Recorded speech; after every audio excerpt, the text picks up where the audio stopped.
Okay, Uncle G. So let's fast forward to your time in the South Pacific. And I've also spent quite a bit of time in the South Pacific, nowhere near as much as you, but I'd love to Really? hear That's beautiful. your favorite experiences. Yeah. Well, Philippines. first, you were in the Philippines. Yeah, that was my first. I was like 8 when I was there.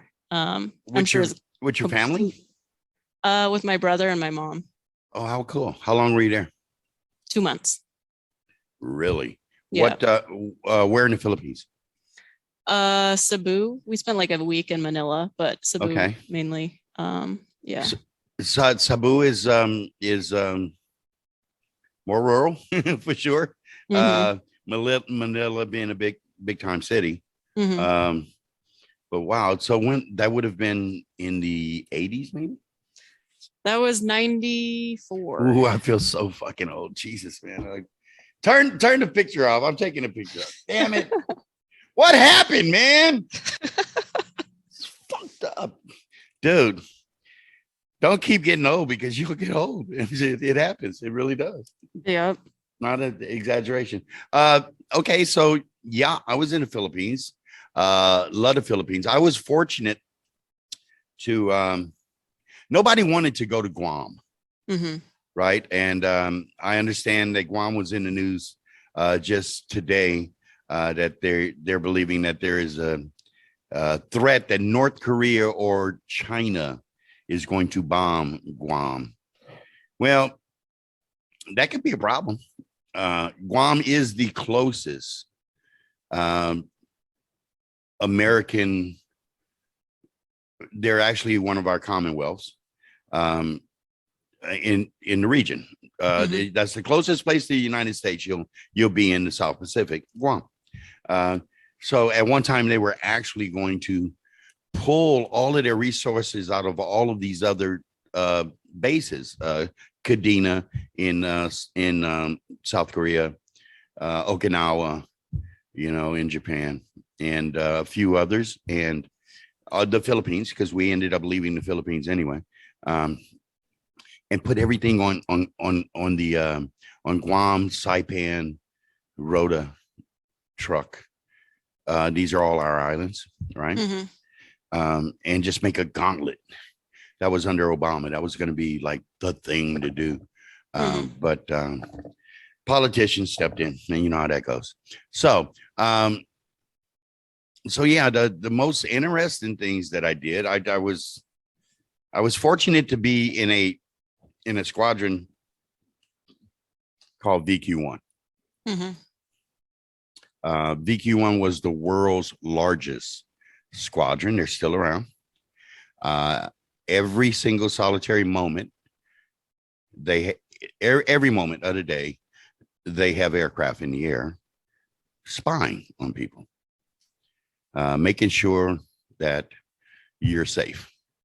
Because for those that don't know, and it is real, and it might sound cliche, if you don't believe me, ask somebody from Ukraine, which I'll be reaching out to one of our rLoopers real soon. Hopefully I'll be able to get her on.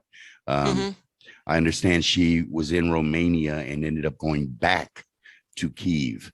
So she's in Kyiv right now, and they're bombing Kyiv. So I've been reaching out, trying to get her. Her name's Alina. A lot of fun. Season 1, everybody go take a look at Alina. Yeah, so because we were the largest squadron, we had a detachment everywhere. Right? So VQ1 was in Japan. VQ1 was in the Philippines. VQ1 was in Thailand. VQ1 was in Okinawa, in Taiwan, in Australia, and on all of the aircraft carriers that are in the area, right? Because you need somebody to do the spying for you.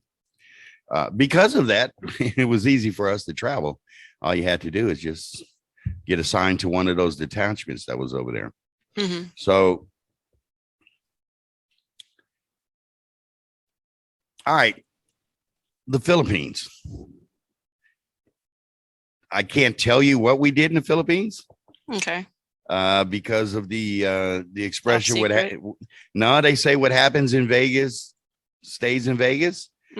They stole that right from the Navy, because it was always what happened in the Westpac stays in the Westpac. Mhm.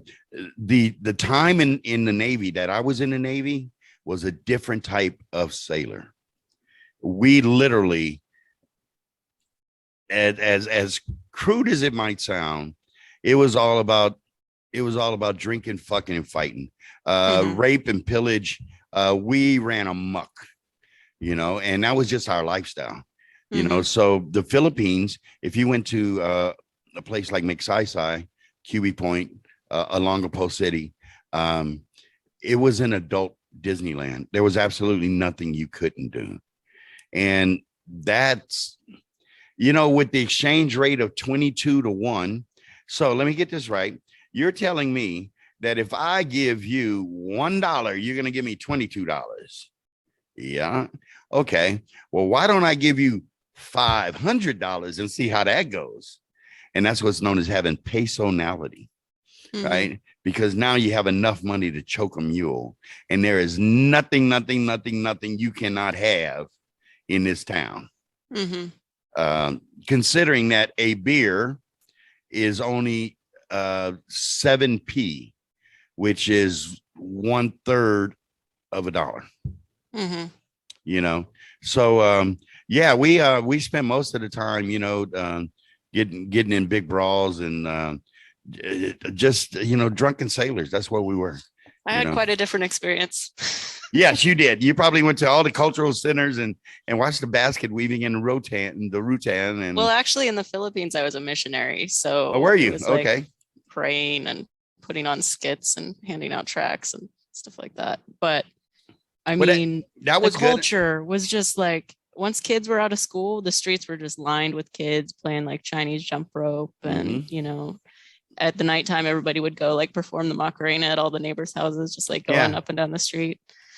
Yeah, the Philippines are amazing. Yeah, well, the island life is what Mhm. what it really comes down to, and you find it on every single solitary island you go to. Mhm. Um, island people live a different way. They help each other, they share, and they enjoy each other's company. Mhm. So, in Guam, there would be a festival every month, thanks to missionaries. We yeah, really it, um, we had one of the OG missionaries. Magellan came there, Yep. yeah, Magellan was there for a long time, and he brought Christianity. Um, but a very, very, very Christian island, uh, 95% Catholic. Every village has a patron saint, and every month, one of the villages has a party for their saint. Mhm. Right? So you're talking 20 something villages, maybe 20 something saints. I mean, they were given parties for the lesser saints. It's like, okay, this is who? Saint Bruce. What did he do? Stuff like that. So every single solitary weekend, all you had to do was find a party. So I had this car that was a bomb. It was rusted out to the max. Everybody put graffiti on it. I remember it used to have one of the bells that you had on the side of a boxing ring. Ding ding. Okay, so with wire, I had that wired onto my hood, and the rope went underneath the windshield. And I can pull on it, ding ding ding, as I'm going down the road. Mhm. Do not, if you're sitting in the passenger seat, do not put your feet down on the floorboard, because there is no floorboard. You can literally see the road as you're going. Yikes. But the trunk was all TIG welded in with stainless steel, and Wow. it was a ice chest. Mhm. So anybody was allowed to use my bomb. You could either get the key out of the ashtray or put any key in it. It'll pretty much start. But keep it iced down. That was the law. Keep gas in Mhm. it and keep it iced down, right? Mhm. So all you do is just drive around the island looking for tents, and when you see a tent, you pull over and you just go into kick the back, grab a couple of 6-packs, walk up to the house, asked for the man of the house. Very important. Mhm. You asked for the man of the house, said that you saw that there was a party and you wanted to donate this to the party. Mhm. And the man at the house would be like, Ilana, come on, boy. You come. I introduce you to my family. You come, eat. And there it is. It's Mhm. on. And you may spend the whole weekend at this person's house. Literally, Yeah, So that was hard to leave. I bet. That really, really was hard to leave. Where in retrospect, the Philippines I saw, you can only handle 2 weeks of what we were up to. After a Mhm. while, the little kids that were trying to sell you Chick-fil-A, you're just reaching in your pocket, just throwing your money around. And you're like, go, whatever. I quit. You win. Mhm. I'm out of here. I gotta go. And then you go back and you sober up, and then hopefully in 3 months they'll let you go back. So there you go. Now, remember I told you that I was a hydraulics guy? Yes. Okay. I was a aviation structural mechanic, hydraulic technician. Mhm. That was an impressive title. And at least that's what I thought when I went to recruiting. And when the guy said, well, yeah, with your scores, you can be a aviation structural mechanic, hydraulic technician. I'm like, hold it. Did you say that you're going to teach me hydraulics? Say yes. You'll be an expert on hydraulics. Do you mean to tell me that you're going to show me how to make a lowrider? He's like, sure. While they're trying to hand me an ink pen. Mhm. And I'm like, I'm in. You are actually being graced. Your presence is being graced by the very first person to put hydraulics on a car outside the continental United States. In 1978, I had a 71 Monte Carlo that had hydraulics front, back, side to side. Wow. And I was the only lowrider on the whole island. Now today, that culture on Guam is sick. There's lowriders everywhere. But I was the first. I was the first in 1978. And at that time, the Japanese considered Hawaii to be, the Japanese considered Guam to be their Hawaii. Mhm. You're just, 1,200 miles away, and you bring your money. Your exchange rate was good because it was duty free. They had never seen a lowrider before. Neither had the Guamanians. So when I would go down Marine Drive in my 71 flaming green machine, it had a flame job on it. I did the flames myself, and I hit the switch and dropped the front end. People would run. People would dive to the ground. Old people would grab their chests. It was kind of scary. So yeah. So I built 2 lowriders on the island while I was there. So Wow. yeah, there you go. I feel like I'm just talking too much. It's your turn. Okay. Tell me something about you. I've also been to Thailand. Same trip. 2 weeks in Thailand. You've done Patio Beach. No, it was in the or not. I'm not Thailand. I've been to Thailand, but I was thinking of Taiwan. I don't know why I said Thailand. Oh, you've been to Taiwan? Yeah. Before things got sticky. It was the same thing, like 94, 95. Okay. Let me see. We were out of there by then, though. Okay. Because the Chinese They took over. Well, they were screaming that it was their island, and we didn't want to go to war over it. They claim it was theirs. Japan claimed that it was theirs. The United States claimed it was theirs. The people in Taiwan was like, hey, can it just be ours? Us. Yes. Us. Can we keep this? Which they did for a while, and they were solved it until China started acting up again. Anyway, how did you like that? I think they were a republic when I was there. Mhm. I'm not 100%. I didn't like it as much as the Philippines because it was a city. I was like country bumpkin, Right. stuck in a concrete jungle. And it was really sad. Like all of like you're walking down the street and you see all these alleyways and it's just like super dark. All of these dogs just like cats covered in grease and like skin and bone, like it was really sad to see all the street animals. But they have great bread, like just the best bread in the world. People were amazing. Yeah, great bread. I remember they had this sweet bread, bakeries all over the place. Thailand or Taiwan was a sweatshop though. Big city. They made so much cheap stuff that, I mean, we bought, they exported their head off to us, and so yeah, when we would go there, we would go there and buy clothes. Right. But the seedier side of Taiwan is those nasty back alleys and there's poverty. I mean, it's a sweatshop. I mean, there's kids in there actually making those Nikes for you, so yeah. But I mean, they have really beautiful countryside. I remember the bus ride from the plane, like all these mustard fields that just went on and on, super green. Yeah, I don't remember much. I was only there for 2 weeks, so and I was enough. a little kid. Yeah. So how long were you and the family on a ministry?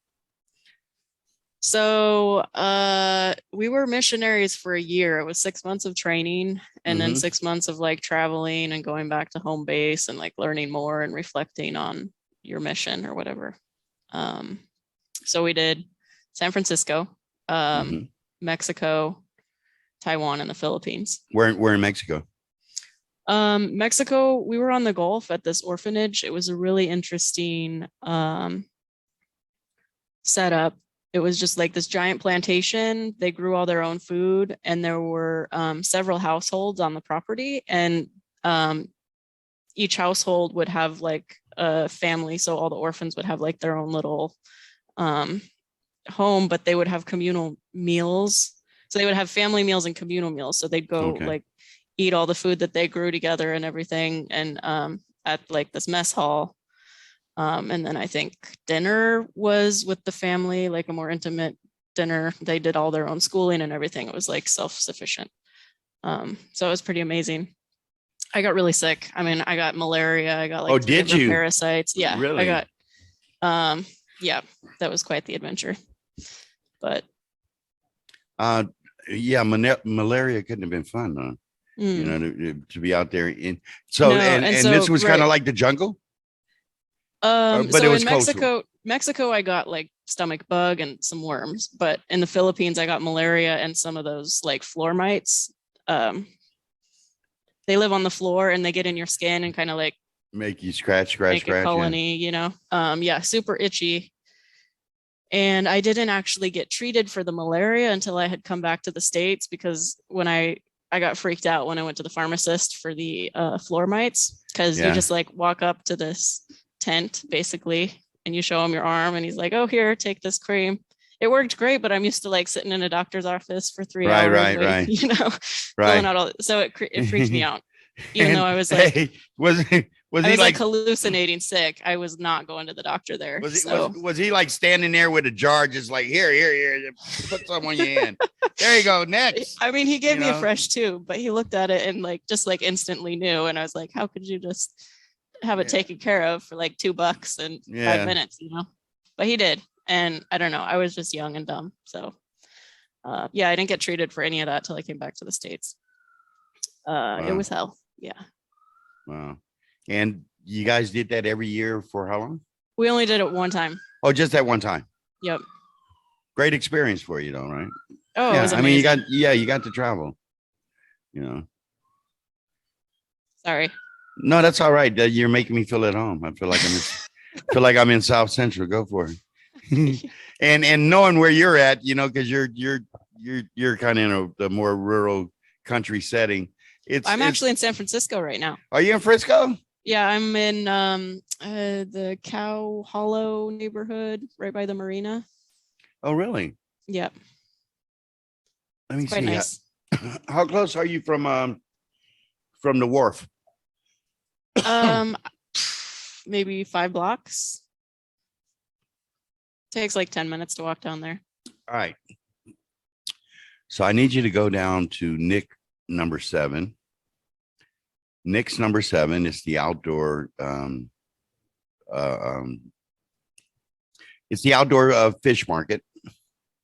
You know, when you go to the wharf, they're all numbered as they're lined up, but this is Nick's number 7, and you would ask for Wilbert. Wilbert? Yeah. He should be the guy right out front that looks like he knows everything. Okay. And he should be in front of like the crab vat, because you can go and buy a fresh crab there. Do you eat crab? I haven't eaten crab for a while, but I would try some fresh crab. Well, how fresh? Like it bit you first, it pinched you, and then I would definitely. That's what they got. That's what they have. Yeah. So, all right. So when we would go to games, after games, we would go over to Frisco, and we would go to Nick's, and it was almost customary. We would stand outside, drink beers, and I would try to get the biggest crab I can get. And I would order 2 beers, one for me and one for the crab. And I would get the crab drunk. Now there's a lot of video evidence on this, and I'll put it up on Slack for people to see that. Awesome. And so you'd be surprised. Now a crab's been out of the water now for maybe, 4 hours or so, 4 or 5 hours, maybe. They're a bit parched, so that beer goes down like honeydew vine water, Really? Yes. So what I try to do is get the most feistiest crab I can. I mean, one that doesn't even want you to touch it. He's backing up, and he's got big old claws, and he's whack, whack, whack, whack, and Wilbert would help us out with that. He would, no. He would tell his guys, go in the back and find me some big ones and bring them out here. And I would sit there, and I would give him a whole beer. And by the time you get down to the bottom of the beer, he's just about as tamed as a little baby. He's just like, oh, like this. And, he might be able to stand up a bit, kind of sway around. But I would hate to be ripped out of my environment, pissed off, and then thrown in a vat of scalding hot water. So I figure, things are not going good for you today. This is not a good day for you. So why not have a beer? And get buzzed before we toss you in there. Because soon as he finished that whole beer, he's going right into that damn pot. And 15 minutes later, when he comes out of the pot, you crack open the body from the shell, and the beer is sitting right there, and you just drink that down. Oh my God. Yeah, that's good times. So if you go down there, you may want to just ask the guy, there's going to be by the big vat where they're doing. Oh, plus they got the best. Everybody who's been to Frisco should know this. They have the best, absolute best sourdough chowder, sourdough bread, clam chowder in the world. They just take a fresh sourdough bun, big one, and just carve out the center and fill it full of clam chowder. Oh my God. Some oyster crackers, cold beer. What a life. Yeah. So it doesn't pay to be there and not do that. Yeah, I know. I haven't eaten out once. I brought my own groceries and everything. Okay. Can you do me a favor? If you do go out there and do that, can you at least take pictures while you're on Sure. a selfie or two while you're over there having some crab? For sure. Yeah. I'm sure it's Wilbert. You get old, you kind of Alzheimer's kind of kicks in, I'm sure it's Wilbert though, but I know the guy really well. No, Francis. His name is Francis. Francis. Okay. Scratch it out. It's Francis. I knew it'd come back to me. Francis, and tell him that you knew Gary from LA. He didn't know me as Uncle G, but you can tell him all about Uncle G in Zombieland. And he said, hey, yeah, the guy used to feed beers to the crabs. He's like, yeah, I know you talking. So there you go. You know what? I don't know if this was actually, it's always a pleasure talking to you. I don't know if this is a good podcast. I don't know if it's entertaining or not. I've been talking my ass off. That was the point, Uncle This G. is more than I've ever said ever. You know, I'd rather just kick back and agree with people and say, yeah, right. Tell me about rLoop now. Yeah, why don't you do that? Come on, we got to get something real in. Well, I wanted to fast forward to Zombieland. And what about Zombieland? I'd love to hear how the name came to be. Oh, that's a simple story, and I could do that one fast. Oh, nice. I normally can't do stories fast. You notice that, right? Wait a minute, let me fix this. It's okay. I like long stories. Do you really? Mm-hmm. Bless your heart. I tell all of these stories almost nightly anyway, to myself. You know, there's nobody here. You know, I'm just sitting in the dark, just rewinding shit. Okay, so back in 2011, that was right around the time that I ended up moving over here to this warehouse. They were doing this Making Homes Affordable Act where you can, you know, under the new administration, you can get a refi where, you know, we can lessen the burden of, you know, being a homeowner because the interest rates were so high then. I applied, but at the same time, there was some real nasty banking practices going on.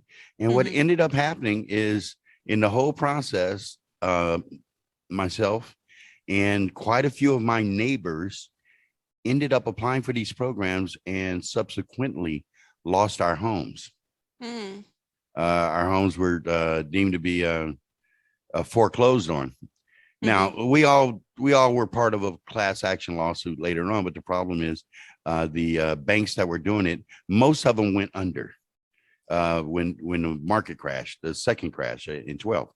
Anyway, I end up over here in this big ass warehouse, and it was just a square box. It was me and a buddy of mine. So it's like, well, you know, we need to bring all our crap, and we need to make, you know, cut off some little spaces where, you know, maybe we can set a bed up and something like that until we find something else. I had a friend that was into he was a gaffer for Paramount Studios, and he ended up bringing a whole bunch of facade walls. I mean, a big, long ass 18-wheeler that had just stacks and stacks of all of these panels that were 12 by 8. And these are the panels that they use for set design to make facade homes, you know, where you just paint the front, but when you walk around the corner, hey, there's no house here, you know. So we ended up utilizing those, and we made a kitchen, we made a bedroom, stripper pole, bar area, you know. And he tells us that these just came off of a set from the movie Zombieland, and on one of the panels there was a big production poster on it that had signatures on it from the movie Zombieland. So we're like, okay, well, let's just name the place Zombieland from there. So we've been calling it Zombieland ever since, even before, you know, I ran into the rLoopers. And we tried to put together a motif that kind of matches the spirit of the place. So once upon a time there was ghosts and goblins and all kind of crap that was just hanging from the wall and just weird stuff all over the place. It's not quite as weird as it used to be. It's more of a pirate thing now, you know. So is it as weird as it was when I was there? No, unfortunately not. No, but it can get weirder. No, because the city came. The city. Remember, the city came, knocked on the door, and said, "Hey, you can't do this. That's too pimpalicious." So they made me get rid of the stripper pole and my tiki hut DJ booth and the VIP lounge. And even though the lounge is still there, the stripper pole had to go though. But and I don't know why. That was an exercise pole. That's the way I looked at it. I mean, now what a sight to watch me on a stripper pole though. Right. Yeah, that would be a show in itself. So anyway, yeah, that's pretty much it. So I've been holding on, waiting on this whole thing to go. For rLoop to get back into the game and the projects, up and running again after this whole pandemic thing, went away. Things are slowly starting to get back. I mean, we have a lot of projects that are out there right now between our flight, the Hyperloop and the HPod. I mean, that's at the point of monetizing. We can actually sell the whole design and bill for any country that's interested in it. And I know that there are people in rLoop that have been going around and actually looking at proposals and stuff like that for Hyperloop. We have our guard, which is really cool. And I'm just waiting on a few other things to happen with our guard. There's a very large overseas market for it right now, but as soon as that's taken care of, then we'll probably roll our guard out here in the United States and the UK.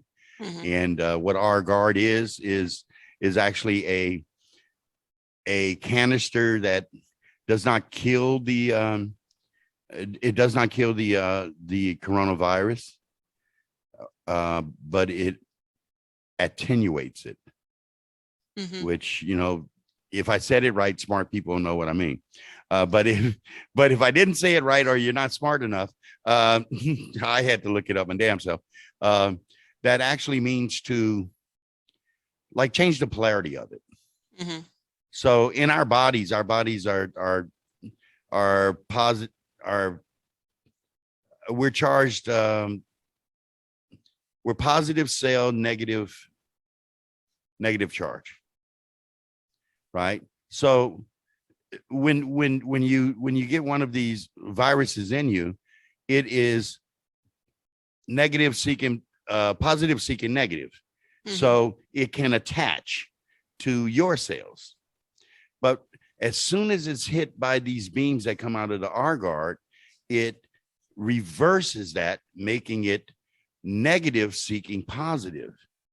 So now when you breathe it in, it's not possible for it to attach to your cells. It would be considered a foreign body, and the body will just disperse it. And the beauty of it, that's for all influenzas, all of them, including the common cold. Right now, that's groundbreaking. Yeah. So I'm hoping before the winter comes back that we're in a position where we can roll out our guard here in the United States and Europe. Hopefully that'll happen. Yeah. So for the people that are out there that happen to see our podcast and just might be interested in just following rLoop, basically it's a crowdsourced community of engineers primarily that get together and they collaborate on different projects in a decentralized manner, where they go into small subgroups and work on problems and figure things out. And then those subgroups meet with the other subgroups, and it's like Tetris. And eventually you end up building something. And what I found so just unbelievably remarkable about rLoop when I first met them is that these people are all over the world. I met people working with other people, and they've never physically laid eyes on them. Right. And one may be in Switzerland and the other one may be in Africa, completely opposite sides of the planet.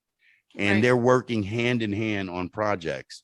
And now it's even more exciting because rLoop has launched its own token. So there is a way for you to earn the rLoop token just by being part of different projects. And it all depends on how much time you want to provide, right? And whatever your sweat equity is would be rewarded in tokens, you know. As that happens, our token grows because we're a technology-based coin. As things roll out, you know, it'll grow. And you know, one day you might be working on a nice little nest egg. That's the hopes, you know, but never been done before. So this is it's all an experiment. Yeah. Yeah. So very exciting stuff. Is that exciting? It's exciting to me. Me too. You know? Yeah. Yes. So tell me something else about you. I just don't know. Well, what do you want to know? Hey, come on, you got to dig deep, man. Give me a good one. I mean, so probably like the biggest thing going on with me right now is I was finally diagnosed with endometriosis last year. And let me make sure that I have that right. That's endometriosis. Yeah. You know what? I kind of looked that up to see what it was. Over 200,000 women a year are diagnosed. Yeah, like 1 in 10 women suffer with endometriosis. The treatment is basically they want to give you a hysterectomy. They want to take out your ovaries. They want to do medically induced menopause.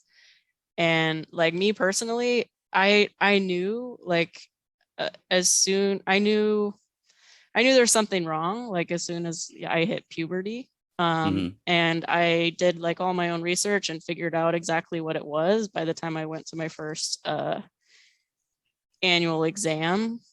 Fast forward maybe 10 years ish, a little under 10 years. I told the doctor, like, this is what's going on. I think I have endometriosis. She's like, that's impossible. You're way too young. I was like 20 or something. And I was like, okay. So she sends me to all these specialists. I have all these crazy expensive tests. And they found nothing, but I just kind of trusted my doctor that it was impossible and kind of stopped that whole investigation into the endometriosis rabbit hole, right? So I'm like, okay, well, I'll just see how my body reacts to food and adjust my lifestyle accordingly and just do what feels good. And it kind of came to a point last year where I was able to manage the pain, like probably 75% of the pain. Like I'd have maybe like 5 or 6 episodes a year. And but the gastrointestinal stuff, there's crazy GI symptoms. Really? And there always have been. And I could never really get a handle on that. And it all kind of came to a head last year. I was just in tremendous pain. I was like, sorry to be all graphic, but like brown pee. And anytime my bladder was even remotely full, it was just excruciating pain. Wow. And they had found like a tumor that had fused my kidney to my ovary to my bladder. And I think like if they had not removed it when they did, I would have been in big trouble because there's just a tremendous amount of pain. So I'm just kind of trying to adjust my lifestyle to minimize all of those symptoms and trying to, work with doctors. I don't really believe in the methods that they use to treat it. Like you can use, so basically what it is like you get these endometrial cells that are supposed to only exist in your uterus, just like flooding your system, right? So I have basically menses all over my body. It's not just like in my uterus. So all of that toxic waste from the hormones just sits in my system because there's no way to expel that, and your liver gets overloaded. So I'm learning, and then scar tissue builds up because your body doesn't know what to do with all of this waste. So then the scar tissue starts to fuse your organs together, and it creates all kinds of pain and havoc and digestive problems. So you can use actually the systemic enzymes that they use to, like muscle builders use to break down the scar tissue and adhesions in their muscles. Right. You can use high doses of that to actually clear out the scar tissue that like fuses the organs and like bypass surgery completely. And I'm just learning all of these amazing things like supplement wise and diet wise that can like help my liver process all of that. And but so that's like, would that stop it from growing more tissue? So what's stopping for more tissues growing? I'm using like hormone therapy. Okay. To block the production of the hormones that cause the cells to grow. But if I can get the supplements right and the diet right, after like 6 months or so, they have shown that you can reduce the need for surgery. And I pretty much decided with one surgeon pulled out as much endometriosis as he could, and he found a bunch more like growing through the organs. And he was not a robotic surgeon, so he referred me to one over at Stanford, and he's like, it's too high risk for your organs, you know, like I don't really want to do it, but think about it. And I pretty much ultimately agreed with him. So now I'm just kind of looking at other alternative strategies. And that's what like the bulk of my mental facilities go to these days is like my health, you know. But and look at this guy. Hey, you. He's like, let's go for a walk. Let's go for a walk. And pet sitting. You heard that. But you know, I pet sit. Yeah. Introducing, what's his name? This is Fred. Yep, that's Fred. Yeah. Hello, Fred. We're doing a we're doing a competition. First person that can tell us exactly what breed Fred is will win some swag from Zombieland. There you go. Oh, damn, what a picture. Regal. You pimp you. He must have known we were talking about him. He looked right into the camera too. Yeah. Like, yeah, check that out. You know, yep, that's me. So yeah, what a beautiful dog. Yeah. He's gorgeous. And he's just all puppy energy. He can just run and run and run. Well, Jessie, I hope that you're able to combat this endometriosis. Yeah, so it took 20 years for my diagnosis. The average diagnosis is 10 years. 1 in 10 women suffer from it, and it's like brutal pain, man. And it takes 10 years for most women to even find out. Because the only way that they can diagnose it is through laparoscopic surgery. Okay. And that was one of my doctor's arguments. She's like, oh, well, it's impossible. You know, you're too young, which is ridiculous. 9-year-olds can have it. Oh, and really? And we'd have to perform surgery to like ultimately determine if you have it or not. And so I'm going to send you all these specialists. Yeah. What's the prognosis on it? Let's say you opt not to have any of the invasive surgeries and the removal of your uterus. And well, it's not like deadly or anything. It's just extremely uncomfortable. You know, you have super embarrassing symptoms, lots of pain. There's a lot of like mental issues because it's an embarrassing thing to talk about. Like, you don't want to talk about how messed up your bowels and gastrointestinal system are and how you're like in tremendous pain, you know, for a large portion of your life. So people don't talk about it, and doctors don't know about it. So they just kind of sweep it under the rug, but tons and tons of women suffer from it. So, you know. Well, I think that's rather brave of you to actually come out and speak on it. And it is more common than we may think if it's one in 10. It's very common. Hopefully, you know, if there's any women out there that may be having some of the symptoms, you know, if you just Google endometriosis, you know, they're more than glad to give you all the different symptoms. And the list of symptoms is long. Yeah. And if your doctor does not listen to you, go to another doctor, because that's the biggest problem is the doctors just don't want to deal with it because they're not educated, you know?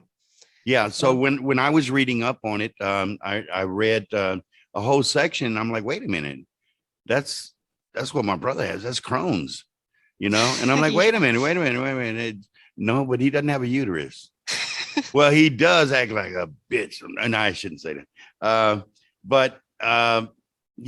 So you can actually be misdiagnosed to have like, one of the intestinal tract problems or something like that, bladder infections and stuff like that. And they never even know that it's endometriosis. Mm-hmm. Right. So, if we can, we'll put up a couple of websites, over in Slack, on information on endometriosis. Oh yeah, for sure. I'll share some resources. I've been researching like mad because once I finally got that validation, like, oh yeah, you do have endo. And I'm like, oh duh, like I should research this and like do something, So it's pretty empowering, but at the same time, it's just a lot to deal with. So well, you hang in there. You stay so busy that take some time out for yourself though. And I tell you that all the time. Take some time out for yourself and definitely take care of your health, because when you get older, your health kind of wanes anyway. And no need in starting in advance, Right. So, and if we can help somebody who may have the same problem on Slack in the Zombieland channel, let's put up some resources and, people can just click on it and they can read about it and let women know what they need to do for prevention. If you don't have it from the rooftops, because like even men knowing about it, it's good because they can talk to the women in their life if they're suffering from this stuff, right? Because I'm sure looking at a lot of the symptoms, I'm sure that your significant other is impacted greatly by this also. So because there's so much. Yeah, that's you probably didn't know that. No, I didn't, but thank you for having the courage to share that. Yeah, I really want to just like shout it from the rooftops because like just knowing, like just having that validation with the diagnosis is so empowering. Like I can actually do something now and do my research and whatnot. I don't know why I ever gave up. I just trusted that doctor. I didn't go back to the doctor for like 10 more years because I was like, that was expensive, waste of time. Wow. Yeah. But yeah. Well, but I really need to go walk Mr. Fred. He's going nuts. Okay. Well, I want to say thank you because it's always a pleasure to talk to you. Now we can get together. Pleasure. We can get together and do another one where I'm not speaking so much. Okay. But the beauty of it, there's no reason for me to speak so much ever again because I pretty much told you everything I know. So the rest of it's nothing. So a book's gonna come of it. So no, a screenplay. A screenplay by Spike Lee. Where it's gonna be a Spike Lee thing. Yeah, it's gonna be a Spike Lee thing, man. It's gonna be a Spike Lee joint. Sweet. Well, we want to thank everybody. If you did stop in for us today, this was season 2. Episode number 1, and we kicked it off just right with Jessie. I appreciate you being here, Jessie. I always appreciate you, Uncle G. No, thank you so much, and I'm sure I'll probably be talking to you within the next day or two. So absolutely, have a great time. Thanks, Fred, for us, and this is Uncle G, and I'm saying see you. We'll see you later. Bye, you guys.